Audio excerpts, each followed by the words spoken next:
चमत्कार देखे जा रहे थे, जैसे कि पहले नागों का प्रकट होना, उसके बाद फिर विभीषण का प्रकट होना, उसके बाद फिर गर्भगृह पर हनुमान जी का प्रकट होना, और तो और रामचंद्र जी के प्राण प्रतिष्ठा के समय पुष्पक विमान प्रकट होना। लेकिन अभी तक रामचंद्र जी के भाई भरत के प्रकट होने का चमत्कार हमें पता नहीं चला। लेकिन अचानक हाल ही में एक ऐसी घटना सामने आई है जिसे जानकर आपके भी होश उड़ जाएंगे। तो चलिए शुरू करते हैं। क्या हुआ था जब अचानक से अयोध्या में प्राण प्रतिष्ठा के बाद प्रभु श्री राम की चरण पादुका लेकर प्रकट हो गए साक्षात भरत। जब प्रभु श्री राम वनवास के लिए रवाना हुए थे तब भरत ने उनके चरण पादुका को राज सिंहासन पर रखकर शासन चलाया था, और जब प्रभु श्री राम 14 वर्ष का वनवास पूरा करके फिर अयोध्या लौटे थे तब इसी चरण पादुका को धारण करके कई हजार सालों तक अयोध्या पर राज किया। और अब जब एक बार फिर कलयुग में श्री राम अयोध्या आने वाले थे, राम राज्य लाने वाले थे, तो उनके छोटे भाई भरत आखिर कैसे पीछे रह सकते थे? आखिर अयोध्या में कैसे प्रकट हुई दिव्य चरण पादुका?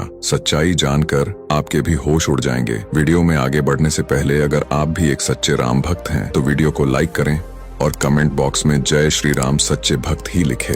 अयोध्या में रामलला की प्राण प्रतिष्ठा के एक दिन बाद राम मंदिर के द्वार खुलते ही 5 लाख से अधिक श्रद्धालु वहां एकत्र हुए। सुबह कुछ मौकों पर भीड़ ने रिकॉर्ड तोड़ दिए, जिससे भगदड़ जैसी स्थिति पैदा हो गई। लेकिन हर बार परिसर में और उसके आसपास तैनात 8000 मजबूत पुलिस दल ने भीड़ को नियंत्रित किया। प्रतिष्ठा समारोह से पहले 15 लाख से अधिक भक्त अयोध्या पहुंच गए थे और धर्मशालाओं में रह रहे थे। कुछ लोगों ने खुले आसमान के नीचे रात बिताई। उनका लक्ष्य था रामलला की प्राण प्रतिष्ठा के बाद पहली सुबह मंदिर के द्वार खुलते ही प्रवेश करना था। 23 जनवरी को राम मंदिर के दरवाजे आम श्रद्धालुओं के लिए खुलते ही लोगों की इस भीड़ में एक शख्स ऐसा भी था जिसने अपने सर पर दिव्य चरण पादुकाएं उठा रखी थी। वह भीड़ में निरंतर मंदिर के अंदर जाने का प्रयास कर रहा था। कई लोगों ने उसे देखा, तब उसका कहना था कि वह दिव्य चरण पादुकाएं प्रभु श्री राम को भेंट करने आया है, क्योंकि यह उनकी ही चरण पादुकाएं हैं। कार्तिक नाम के एक भक्त का कहना था कि वह शख्स जिसने चरण पादुकाएं अपने सर पर उठाई हुई थी, वह हमारे साथ कई घंटे तक दर्शन के लिए इंतजार में खड़े रहे। उस दिन तकरीबन 5 लाख श्रद्धालु अयोध्या राम मंदिर में दर्शन करने के लिए पहुंचे थे, और तकरीबन 4 से 5 घंटे तक वह शख्स उस दिव्य चरण पादुकाओं को अपने सर पर धारण किए थे। उनका एक ही कहना था कि वे यह चरण पादुकाएं प्रभु श्री राम के लिए लाए हैं और उन्हें सौंपकर ही अपना कर्तव्य पूरा करेंगे। जब तकरीबन 4 से 5 घंटे इंतजार करने के बाद हमें रामलला के दर्शन का सौभाग्य प्राप्त हुआ, उस समय भी वह मेरे साथ थे। मैंने पूछा तो उन्होंने कहा कि यह लकड़ी की दिव्य चरण पादुकाएं हैं, प्रभु श्री राम के गर्भगृह के सामने रख दी। जब मैंने उनसे उनका नाम पूछना चाहा तब उन्होंने कहा कि मैं यहाँ से 14 किलोमीटर दूर भरत कुंड से आया हूँ और अचानक कहीं अंतर्ध्यान हो गए। ये चमत्कार अपनी आंखों के सामने देखकर कार्तिक के भी होश उड़ गए थे। उन्होंने रामलला के दर्शन किए और तुरंत ही भरत कुंड के लिए रवाना हुए, जो कि वहां से 14 किलोमीटर दूर स्थित था। आगे वीडियो में हम बताएंगे वह दुर्लभ इंसान आखिर कौन थे और भरत कुंड पर फिर कैसे कार्तिक की उनके साथ मुलाकात हुई। लेकिन उससे पहले हम भरत कुंड के अस्तित्व को अच्छी तरह से जान लेते हैं। पवित्र नगरी अयोध्या में एक तरफ भव्य राम मंदिर बन रहा है तो दूसरी तरफ राजा राम के अनुज भरत की तपोस्थली नंदीग्राम के भरत कुंड की भी चर्चा तेज है। त्रेता युग में भगवान राम का राज्याभिषेक हुआ था तो इसी भरत कुंड से पवित्र तीर्थ का जल डाला गया था, और इसी स्थान पर तप करते हुए भरत ने प्रभु श्री राम का इंतजार किया था। भरत ने 14 साल अपने भाई राम की प्रतीक्षा में तपस्या की थी। माना जाता है भरत ने यह सोचकर कि जब उनके राम वनवास में हैं और जमीन पर चलेंगे और वही सोएंगे, तो भरत ने अपने बड़े भाई के जैसा जीवन व्यतीत करने की सोची। ये सोचकर उन्होंने यहाँ एक गुफा बनाई जो जमीन से लगभग 8 सीढ़ी नीचे है। यहीं उन्होंने 14 साल तप किया। जब 14 वर्ष के वनवास के लिए राजपाट छोड़कर चले तो भरत उनको मनाने गए। मर्यादा पुरुषोत्तम श्री राम अपने पिता के वचन से बंधे थे, लौटना स्वीकार नहीं किया, लेकिन भरत के अनुरोध पर अपनी चरण पादुका उनको सौंप दी। नंदीग्राम में भरत श्री राम की खड़ाऊ को प्रतीक के तौर लेकर अयोध्या का राजपाट चलाने लगे। 14 वर्ष वनवास खत्म कर जब राम अयोध्या वापस लौटे तो यहीं पर भरत से मिले, तो भरत ने उन्हें फिर चरण पादुका लौटा दी। अब जब फिर प्रभु श्री राम अयोध्या लौट चुके हैं तो हो सकता है भरत फिर उन्हें चरण पादुका लौटाने अयोध्या आए हों। जब कार्तिक भरत कुंड पर पहुंचे तो भरत कुंड प्रभु राम के आने की खुशी में पूरी तरह से सजा हुआ था। तभी कार्तिक जी को रहस्यमय तरीके से वही व्यक्ति भरत कुंड में स्नान करता हुआ दिखाई दिया, जो चरण पादुका लिए अयोध्या राम मंदिर में मौजूद था। इसके बाद कार्तिक ने उनसे पूछा कि आप अयोध्या में रहस्यमय तरीके से कहां गायब हो गए थे और आप यहां पर क्या कर रहे हैं? तो उस दिव्य व्यक्ति ने कहा कि हमारे पूर्वज कई सालों से इसी भरत कुंड के आसपास ही निवास करते हैं और प्रभु श्री राम के भाई भरत को अपना इष्ट मानते हैं। एक दिन रात्रि के समय स्वयं भरत हमारे सपने में आए और उन्होंने हमसे कहा कि भरत कुंड के गुफा के अंदर एक दिव्य चरण पादुका रखी हुई है, उसे ले जाकर अयोध्या में नवनिर्मित राम मंदिर के अंदर रखना होगा। वहां प्रभु श्री राम अपना राज सिंहासन संभालेंगे।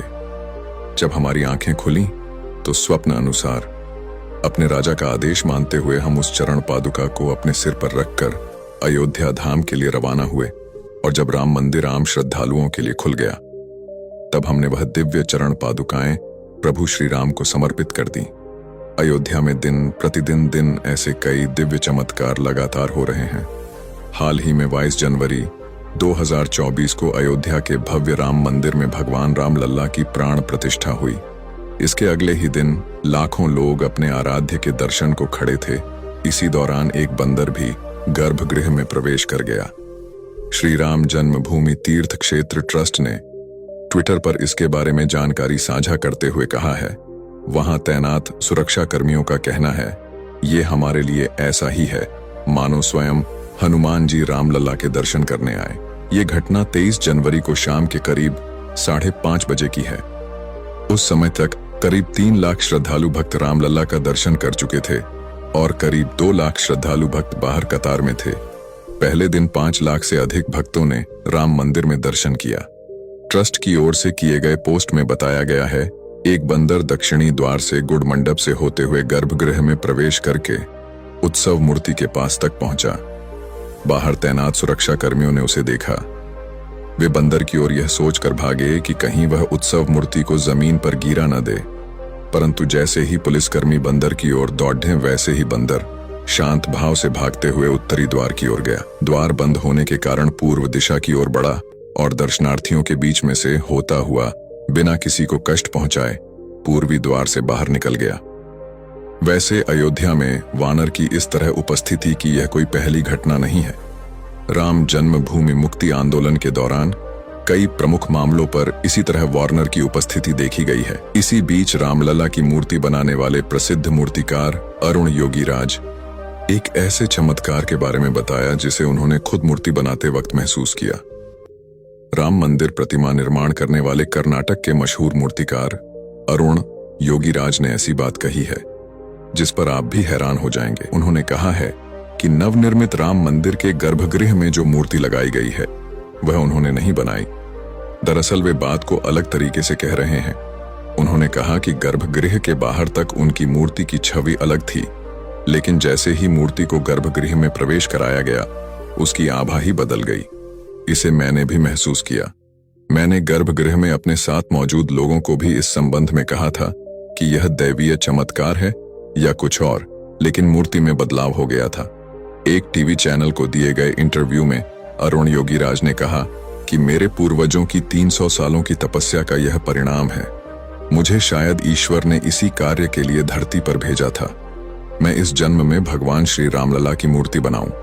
अरुण योगीराज ने एक बड़ा रोचक चमत्कार भी सुनाया। उन्होंने कहा कि हम जब मूर्ति का निर्माण कर रहे थे तो हर दिन शाम को 5 से 6 बजे के बीच बंदर वहां पर आते थे। वह आते मूर्ति का काम देखते और चले जाते हैं। कर्मशाला में इस प्रकार से बंदरों के आने से हम लोगों को परेशानी होने लगी। हमारा ध्यान भटक जाता था। हमने ट्रस्ट के महासचिव चंपत राय के समक्ष इस बात को रखा। उन्होंने कर्मशाला में घेरा लगवा दिया, वहां दरवाजे लगवा दिए गए। उस दिन शाम को जब बंदर आए और उन्होंने पूरा इलाका बंद पाया तो दरवाजा पीटना शुरू कर दिया। अरुण योगीराज ने कहा कि जब हमने दरवाजा खोला तो वह अंदर आए, मूर्ति का निर्माण देखा और चले गए। फिर हमने दरवाजा बंद नहीं किया। ऐसे कई चमत्कार अयोध्या में नित्य प्रतिदिन हो रहे हैं। आज जो भव्य राम मंदिर का निर्माण हुआ है वह कई हजारों कार सेवकों के बलिदान का प्रतीक है। आप नीचे कमेंट बॉक्स में बताइए कि आप अयोध्या कब जा रहे हैं, और ये वीडियो अगर आपको पसंद आई हो तो लाइक जरूर करें। रोजाना ऐसी सत्य घटनाएं देखने के लिए हमारे चैनल को सब्सक्राइब करके बेल आइकन को जरूर प्रेस कर ले।